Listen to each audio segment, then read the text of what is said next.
we took on these roles over a period of many years, and it kind of took over our lives. I mean, for a period of 2 years, I think there were only 18 days when we weren't being Nelson and Emma, which is, you know, quite extraordinary in itself. And we had time together, and we were a little bit, I think Alan Rickman and a few other actors, once you put the costume on, and that took a long time because obviously I was Alex's dresser.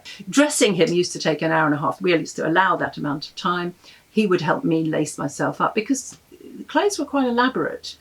Once we'd got our uniform clothes on, we then became that couple, and we respected and loved each other in that way, and tried very hard to, if you like, well, I don't want to say channeling, but it's a little bit sort of like you are playing real people. These people actually existed. They're not, you know, storybook characters.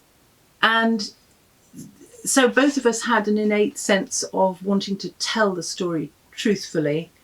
And I looked into Emma's relationship, all her letters, and the type of person that she was. She was a devoted person. And I think, like most women, she was really, you know, looking for the man that she could love. I always felt that I had the unique advantage of knowing Nelson as the way Emma knew him. And when Alex became Nelson, he really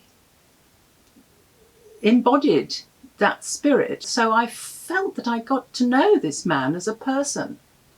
And I think he likewise would have said the same about knowing me as Emma.